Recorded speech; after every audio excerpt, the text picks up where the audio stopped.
Hello friends, today we will talk about intermediate filaments and microtubules, and the main objectives of today's deliberation are to understand the intermediate filaments. We will also try to explain about structure and organization of microtubules, and finally we will try to know about the cilia and flagella. So first and foremost, concept of intermediate filaments. Intermediate filaments have diameters between 8 and 11 nanometer, which is intermediate between the diameters of the two other principal elements of the cytoskeleton, that is actin filaments and microtubules. Intermediate filaments are composed of a variety of proteins that are expressed in different types of cells. Types first and second consisted of two groups of keratins, each consisting of about 15 different proteins, which are expressed in epithelial cells. Each type of epithelial cell synthesizes at least one type first and one type second keratin, which co-polymerize to form filaments. Some type first and type second keratins, called hard keratins, are used for production of structures such as hair, nails, and horns. The type third intermediate filament proteins include vimentin, which is found in several different kinds of cells, including fibroblasts, smooth muscle cells, and white blood cells. Another type third protein, that is desmin, is specifically expressed in muscle cells, where it connects the Z discs of individual contractile elements. A third type intermediate filament protein is specifically expressed in glial cells, and a fourth is expressed in neurons of the peripheral nervous system. The type 4th intermediate filament proteins include the three neurofilament proteins. These proteins form the major intermediate filaments of many types of mature neurons. They are particularly abundant in the axons of motor neurons and are thought to play a critical role in supporting these long, thin processes, which can extend more than a meter in length. Another type 4 protein is expressed at an earlier stage of neuron development prior to expression of the neurofilament proteins. The type 5th intermediate filament proteins are the nuclear lamins, which are found in most eukaryotic cells. The nestins, the type 6 intermediate filament, are expressed during embryonic development in several types of stem cells. They differ from other intermediate filaments in that they only polymerized if other intermediate filaments are present in the cell. Nestins are sometimes classified as another type 4th rather than a 6th intermediate filament. Now friends, we will study about assembly of intermediate filaments. The first stage of filament assembly is the formation of dimers, in which the central rod domains of two polypeptide chains are wound around each other in a coiled structure similar to that found by myosin second heavy chains. The dimers of cytoskeletal intermediate filaments then associate in a staggered antiparallel fashion to form tetramers, which can assemble end-to-end to form protofilaments. A common step is the interaction of approximately 8 protofilaments wound around each other in a rope-like structure. Because they are assembled from antiparallel tetramers, both ends of intermediate filaments are equivalent. Consequently, in contrast to actin filaments and microtubules, intermediate filaments are apolar, that they do not have distinct plus and minus ends. Filament assembly requires interaction between specific types of intermediate filament proteins. For example, keratin filaments are always assembled from heterodimers containing one type first and one type second polypeptide. In contrast, the third type proteins can assemble into filaments containing only a single polypeptide, for example vimentin, or consisting of two different type third proteins, for example vimentin plus desmin. The third type protein do not, however, form copolymers with the keratins. Among the type 4 proteins, an internexin can assemble into filaments by itself, whereas the three neurofilament proteins co-polymerize to form heteropolymers. Now the intracellular organization of intermediate filaments. Intermediate filaments form an elaborate network in the cytoplasm of most cells, extending from a ring surrounding the nucleus to the plasma membrane. Intermediate filaments are generally more stable than actin filaments or microtubules and do not exhibit the dynamic behavior associated with these other elements of the cytoskeleton. Intermediate filament proteins are frequently modified by phosphorylation, which can regulate their assembly and disassembly within the cell. Now friends, we will study about the functions of keratins and neurofilaments.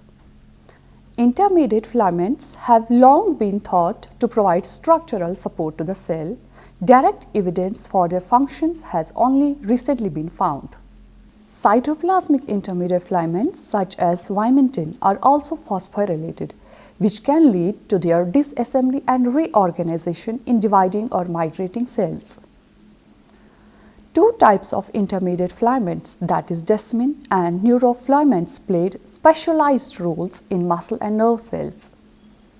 Desmin connects the individual actin-myosin assemblies of muscle cells both to one another and to the plasma membrane, thereby making the actions of individual contractile elements.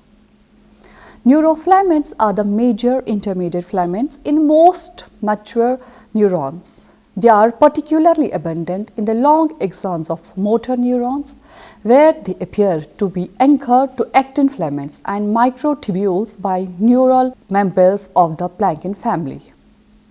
Neurofilaments are thought to play an important role in providing mechanical support and stabilizing other elements of the cytoskeleton in these long, thin extensions of nerve cells. Now we will talk about microtubules. Microtubules, the third principal component of the cytoskeleton, are rigid hollow rods approximately 25 nanometer in diameter. Microtubules are dynamic structures that undergo continual assembly and disassembly within the cell. They function both to determine cell shape and in a variety of cell movements, including some forms of cell locomotion, the intracellular transport of organelles, and the separation of chromosomes during mitosis. Now, the structure and dynamic organization of microtubules. Microtubules are composed of a single type of globular protein called tubulin. The building blocks of microtubules or tubulin dimers consisting of two closely related 55 kilodalton polypeptides, alpha tubulin and beta tubulin. A third type tubulin called gamma tubulin is concentrated in the centrosome, where it plays a critical role in initiating microtubule assembly. Tubulin dimers polymerize to form microtubules, which generally consist of 13 linear protofilaments assembled around a hollow core.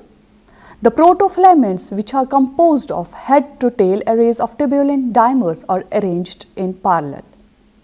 Microtubules, like actin filaments, are polar structures with two distinct ends, a fast-growing plus end and a slow-growing minus end.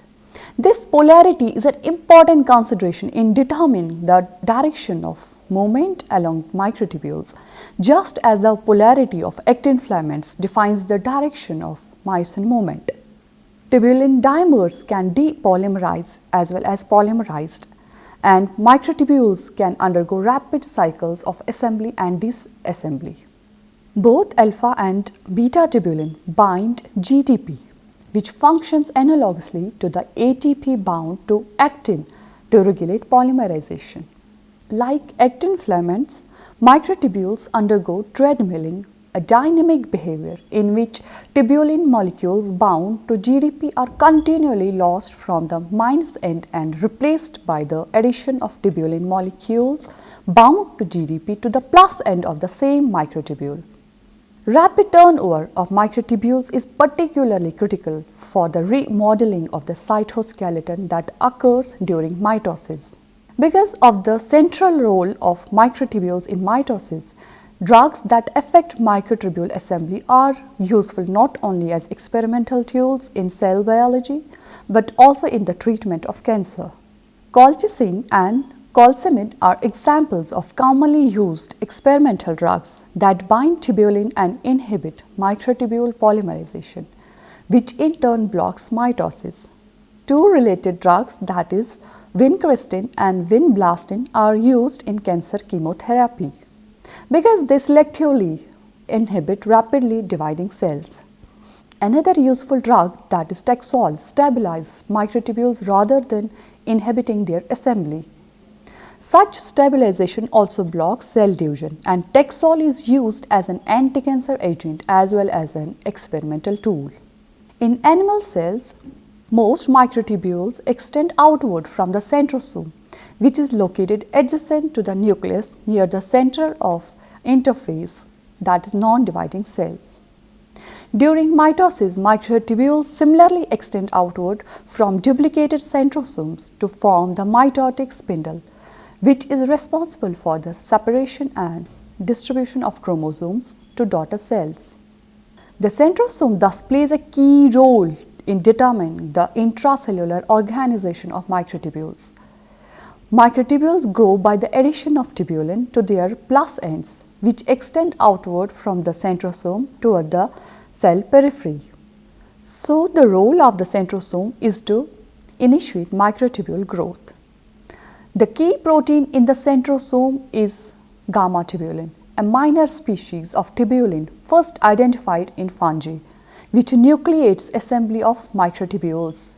Gamma tubulin is associated with 8 or more other proteins in a ring-shaped structure called the gamma tubulin ring complex. Microtubules can be released from the microtubule organizing center to organize elsewhere in the cell. This is especially evident in polarized epithelial cells or nerve cells as well as in plant root cells during growth of root hairs.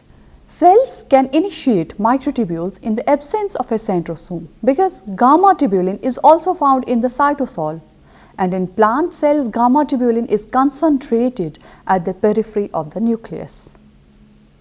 The centrosomes of most animal cells contain a pair of centrioles oriented perpendicular to each other and surrounded by amorphous pericentriolar material. The centrioles are cylindrical structures based on 9 triplets of microtubules, similar to the basal bodies of cilia and flagella. Centrioles are necessary to form basal bodies, that is cilia and flagella, and play a poorly understood role in coordinating the cell cycle. Centrioles are complex structures with a clear polarity, a cartwheel-like protein structure at one end and numerous extensions into the centrosome. The extensions are thought to help organize the centrosome matrix. During interphase, the two centrioles are connected by one or more fibers that contain centrin, which is a calcium-binding protein related to calomodulin. Now, microtubule motors and movement. Microtubules are responsible for a variety of cell movements, including the intracellular transport and positioning of membrane vesicles and organelles, the separation of chromosome at mitosis, and the beating of cilia and flagella. Members of two large families of motor proteins, the kinesins and dyneins, are responsible for powering the variety of movements in which microtubules participate. One of the major roles of microtubules is to transport macromolecules, membrane vesicles and organelles through the cytoplasm of eukaryotic cells. Such cytoplasmic organelle transport is particularly evident in nerve cell axons, which may extend more than a meter in length. Ribosomes are present only in the cell body and dendrites. So proteins, membrane vesicles and organelles, for example mitochondria, must be transported from the cell body to the axon via video-enhanced microscopy. The transport of membrane vesicles and organelles to both directions can be visualized along axon microtubules, where kinesin and dynein carry their cargoes to and from the tips of the axons respectively. Now friends, we will study about cilia and flagella. Cilia and flagella are microtubule-based projections of the plasma membrane that are responsible for a movement of a variety of eukaryotic cells. Many bacteria also have flagella, but these prokaryotic flagella are quite different from those of eukaryotes. Bacterial flagella are protein filaments projecting from the cell surface, rather than projections of the plasma membrane supported by the microtubules. Many cells are covered by numerous cilia, which are about 10 pm in length. Cilia beat in a coordinating back and forth motion, which either moves the cell through fluid or moves fluid over the surface of the cell. In animals, an important function of cilia is to move fluid or mucus over the surface of epithelial cell sheets. Flagella differ from cilia in their length. They can be as long as 200 pm and in their wave-like pattern of beating. Cells usually have only one or two flagella, which are responsible for the locomotion of a variety of protozoans and of sperm. The fundamental structure of both cilia and flagella is the axone, which is composed of microtubules and their associated proteins. The microtubules are arranged in a characteristic 9+2 pattern, in which central pair of microtubules is surrounded by 9 outer microtubule doublets. The two fused microtubules of each outer doublet are distinct. One, called the A tubule, is a complete microtubule consisting of 13 protofilaments. The other, called the B tubule, is incomplete, containing only 10 or 11 protein filaments fused to the A tubule. The outer microtubule doublets are connected to the central pair by radial spokes and to each other by links of proteins called nexin. In addition, two arms of adenine are attached to each tubule, and it's the motor activity of these axonal dyneins that drives the beating of cilia and flagella. Movements of cilia and flagella result from the sliding of outer microtubule doublets related to one another, powered by the motor activity of the axonal dyneins. This brings us to the end of the lecture. Hope you have enjoyed and understood. Thank you and goodbye.